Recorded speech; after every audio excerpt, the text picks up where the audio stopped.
Welcome to Intelligence 14 Wisdom 2, and today I'm going to teach you the very basics of DMing. And by the very basics, I mean it's quite possible you'll be bored. I hope not, because there's some important stuff that you need to master. What we're talking about today is the core gameplay loop of Dungeons & Dragons. The basic thing that you do every second of the game. And you need to understand it, know it backwards and forwards, and master it so that you can start building your skill on building other things on top of that. The gameplay loop is divided into three sections. First, the DM describes the scene. Secondly, the players say or describe what their characters want to do. And third, the DM describes the result. This thing repeats because you'll notice describing the result is also describing a new scene, an altered scene, but a new scene which the players then describe what they do next, so it keeps going and going. So let's start at the beginning, describing the scene. Your job here is to give a general feel of the area. What are the big important things here, and what possibilities are there? Using words like shadowy, musky, cold, silent, or rowdy give you a snapshot of what's going on, and they also give the players a sense of possibility.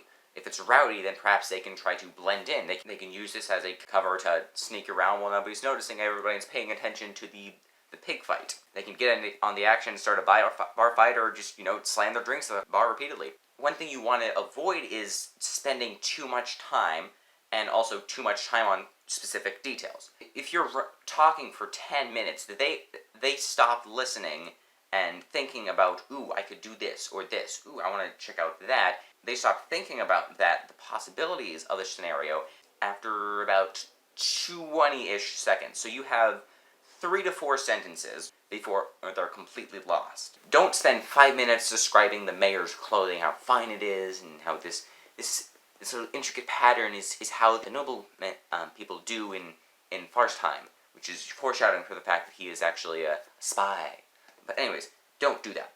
Don't spend 5 minutes talking about a specific detail. Don't spend 8 minutes talking about a specific thing. Just say, there's a dirty, unkept forge over there, and some tables with tools strewn all over. There's big splashes of iron and silver melted onto the floor. There you go. That was this much, and you can already tell a lot about this. There's tools over there for the thief to steal. You need to repair stuff, and so you're going to just borrow that. You can tell this is dirty, and maybe hasn't been used in a while. The person who works here is not that great because stuff spilled on the floor. You can tell a lot, and you can see, well, there's a forge there. I haven't mentioned, is it lit? So the player could ask, is it lit? Then, if they're interested in that forge, then describe the fact that it's cold, very, very few coals down there, a lot of ash and clumps of it, but you can see the glimmer of shining steel. Now you describe the sword, the amazing sword that the blacksmith hid in his forge to try to hide from the people. But if they don't care about the forge, well, don't describe that. Like, just dirty forge over there is all they need to know. If they're more interested in the table or the floors or just the door and moving to the next room, that's fine. You just need to set the scene, explain the possibility, and give a general feel of what is going on. So now the second thing that they will do is they will say and describe what they do. There's step 1.5, which is players asking for more information. It's kind of an action. They're like searching for information and things like that, but that information is trying to help them determine what they want to do. The dwarf might look up at the table and say, are those tools dwarven made? Or maybe somebody says, what do I know about this blacksmith? Now with some things that are obvious, a dwarf whose culture revolves around a lot of smithing and things like that, they'd know if a tool is dwarven made or not, so you can just tell them. No roll required, no dice, even though they're fun. Just tell them, no, they're not. This looks to be a human. But if they have a question that's maybe too vague, like, what do I know about this blacksmith? Then ask some clarifying questions, try to figure out what exactly they're looking for. Because maybe they're looking about, his social life, or what he might be doing at this hour while he's not in his forge, or what's the quality of his work. Do I want to buy anything here? They could be looking for all sorts of different things. Try to figure out what exactly it is they're trying to figure out. Otherwise, you give them information that they didn't really want, then it's bogging down gameplay, which is not good. Now we've got 1.5 out of the way. Then they describe what they want to do. And I talked about these things they could be doing. They could go and pick up pick up a tool, steal it, or maybe use it to try to repair their weapon. They could go over to the forge and investigate, search through it or something. They could go through that door. They could stop and take a drink, get a health potion. They could do a bunch of these different things, and it's your job to figure out, is it possible, and what do we need, if it's possible, how possible. If it's super easy, I would like to take a drink out of my potion. They don't need to roll for that.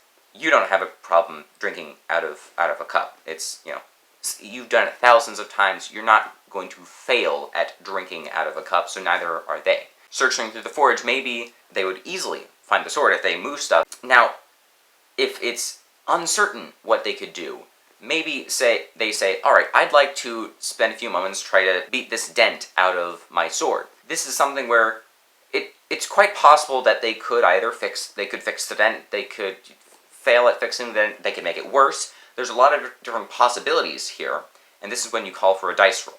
Now, the Player's Handbook and the Dungeon Master's Guide tell you about dice rolls, difficulty class, and things like that. I might do a video about it later, but suffice to say, you roll a dice, it determines whether you succeed or fail, and if so, by how much. We've already slowly moved into that fourth thing, which is you describe the outcome. You describe how the scene changes. They pick it up, ask them what they'd like to do with it, and by this time, you're now on step 2, but the second time. You see how this very quickly spirals around itself? When you describe how the world changes, maybe to open the door, there's a loud creak. Somebody might have heard that. And now the game is afoot. What do we do now that somebody might have heard it? How do we figure out? Do we care even? Are we fine if somebody figures out? There's a thing that happens, and you've described how the scene changes, and now they have to react to it. You've seen with all the examples I give how quickly it spirals around itself. How you slip in entirely around back to step 2 without even noticing it. But you have to be aware of what's happening at every point. When you're describing it, you need to remember that you're here to give a general feel and introduce them to the possibility in this area. What things could they explore? Don't tell them the thing that they're there to explore and then spend even, like 3 minutes explaining these things. Then, when they act, figure out exactly what they're doing. And then you describe how the world changes as a result of their actions. And your job here is to set up the next thing, to introduce a new thing as a result of the character's actions. Or, and this goes back to step 1, is introduce something else. So if the players didn't set up an action that changed the scene for the next round, then you change the scene, add something different to make the scene a bit different so they have something new to react to. And this video gives a good example of this thing. The thumbnail gives you a general feel, a sense of possibility, and you have the opportunity to act and decide, do I want to watch that video or not? And I get to describe as you, hopefully, at least, decide to click the video, that the screen fades up for a moment and then comes back on with my face for a little bit more.